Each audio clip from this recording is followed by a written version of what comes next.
Bom dia, graça e paz, quem estiver me ouvindo.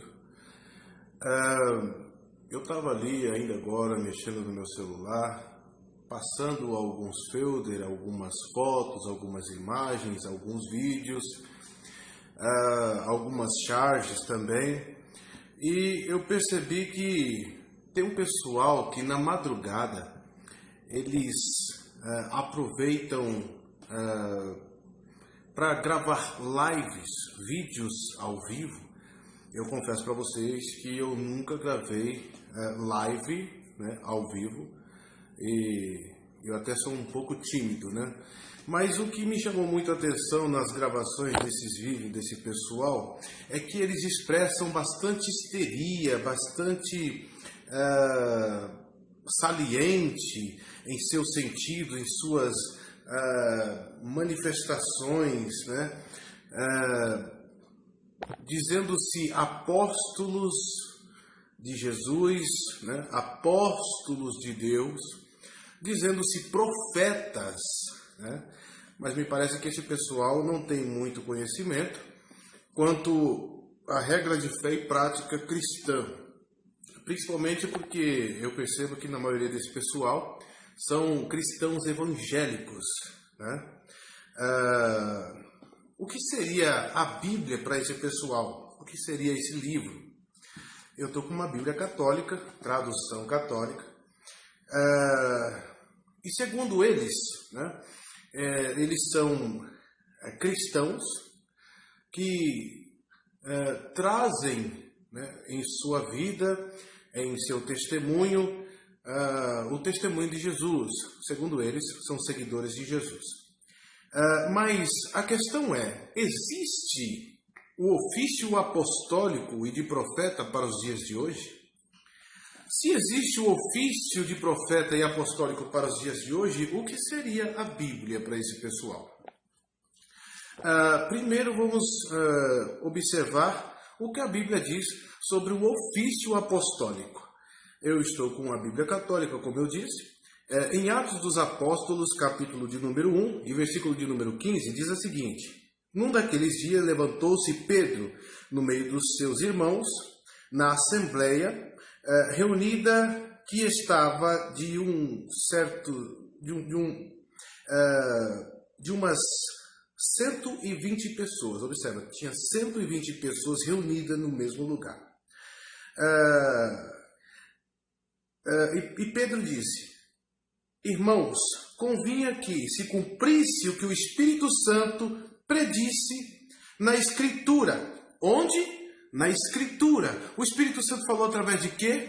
Na Escritura. Eu recebi uma mensagem imediata, do além, extraordinário. Não, na Escritura.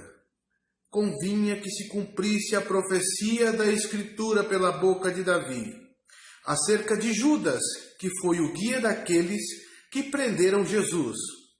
Ele era um dos nossos e teve parte no nosso ministério. Que ministério que é? Ministério apostólico. Ministério do discipulado com Jesus. Versículo de número 18. Este homem adquirira um campo com o salário do seu crime. Depois, tombando para a frente, arrebentou-se pelo meio. De acordo com os evangelhos sinóticos, nós temos ele indo se enforcar, Judas indo se enforcar. Porém, aqui, Lucas, o escritor do evangelho de São Lucas, que também diz que ele foi se enforcar, está dizendo que ele foi partido ao meio, ou seja, provavelmente tentou se enforcar, a corda se quebrou e ele caiu no campo onde ele comprou com o dinheiro do crime que ele cometeu contra Jesus. E foi arrebentado ao meio. E todas as suas entranhas se derramaram. Versículo de número 19. Tornou-se este fato conhecido aos habitantes de Jerusalém, de modo que aquele campo foi chamado, na língua deles, Aceldama, isto é, campo de sangue. Campo de sangue. Verso 20. Pois está escrito no livro dos Salmos: fique deserta a sua habitação, e não haja quem nela habite. E ainda mais, que outro receba o seu cargo, o seu ofício, o seu apostolado. Versículo de número 21. Convém, pois, que destes homens que têm estado em nossa companhia, todo o tempo em que o Senhor Jesus viveu entre nós no seu ministério profético, quando Jesus era homem, nós temos a baixa cristologia e a alta cristologia. Cristologia descendente, cristologia ascendente. O que seria isso? Alta cristologia, baixa cristologia, cristologia descendente, cristologia ascendente. Cristologia ascendente ou alta cristologia, nós temos em João, capítulo de número 1, quando diz em grego, en arche, en hologos, kai hologos, en prostonteon, kai theos. No princípio ele era o verbo, e o verbo estava com Deus, e o verbo era Deus. Então nós temos um Deus que se fez homem. Cristologia descendente, alta cristologia. Um Deus que se fez homem. E cristologia ascendente. O que seria cristologia ascendente? Cristologia ascendente nós vamos encontrar nos evangelhos sinóticos, que são os três evangélicos, Mateus, Marcos e Lucas, onde nós temos um homem ascendendo a Deus, um homem se tornando Deus.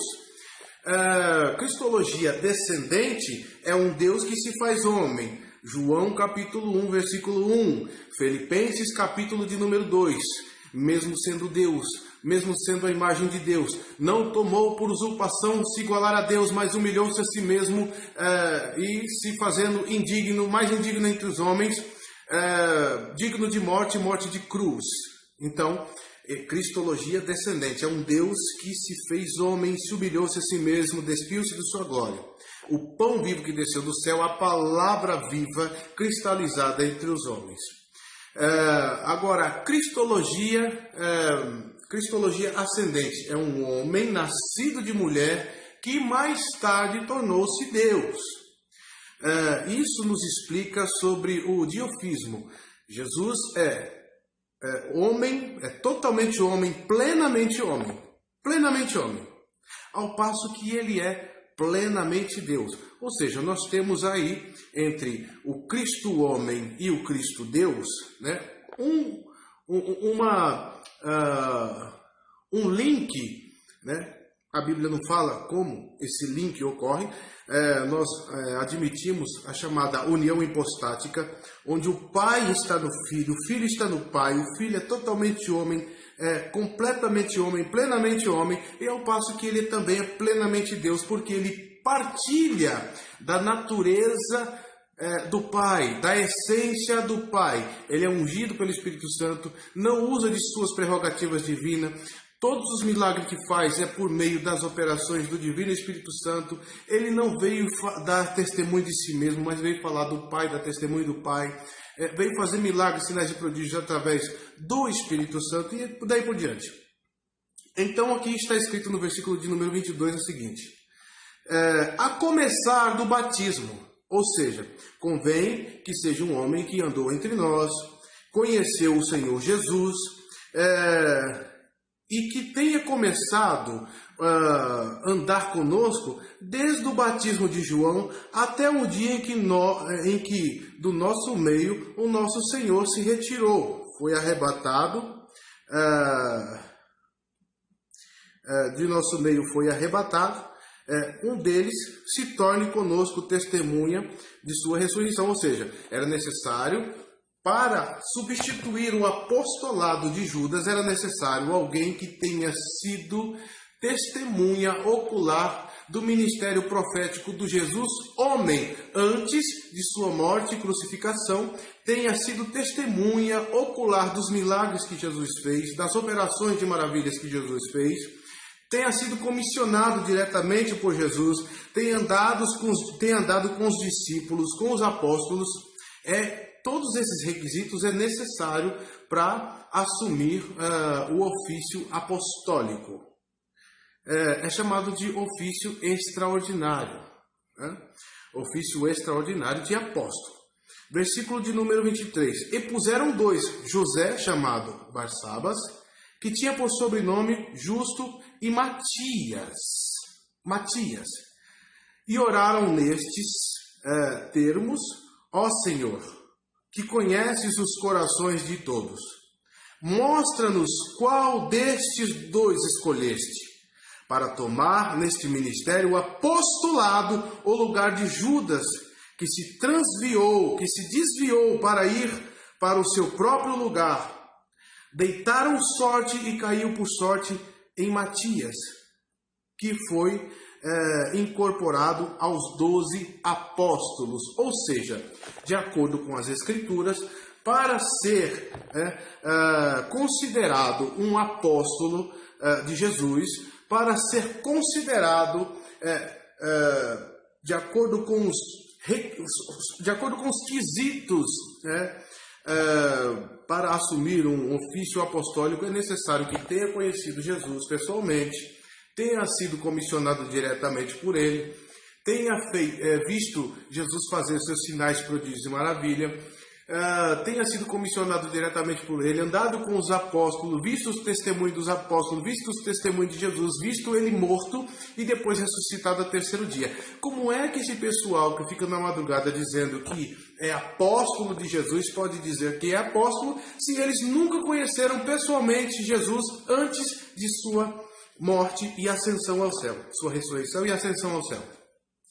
Então esse pessoal que diz ser apóstolo está indo contra os princípios necessários para assumir o ofício apostólico. Agora, uma coisa é certa: de acordo com as Escrituras e todos os requisitos necessários para assumir um ofício apostólico, é necessário que tenha todos esses requisitos que eu falei anteriormente: conhecido Jesus pessoalmente, andado com ele, ter sido testemunha ocular dos milagres de Jesus, ter visto ele morrer e ressuscitar ao terceiro dia e ter andado com os discípulos e ser comissionado por eles mesmos, né? Então, nesse caso, como é que esse pessoal pode dizer que é apóstolo se a Bíblia mesmo vai contra, qualquer forma de ofício, de apóstolo com base nesses quesitos?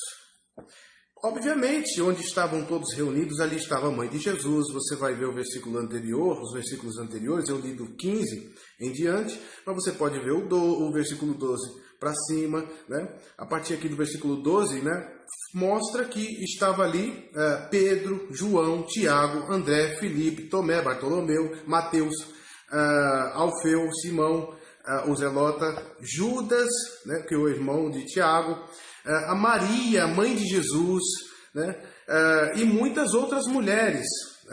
Aqui no versículo de número 14 vai dizer que haviam mulheres também. Então, essas mulheres que ali estavam, no ofício apostólico, a Bíblia nos deixa claro que para assumir o ofício extraordinário de apóstolo, não podia ser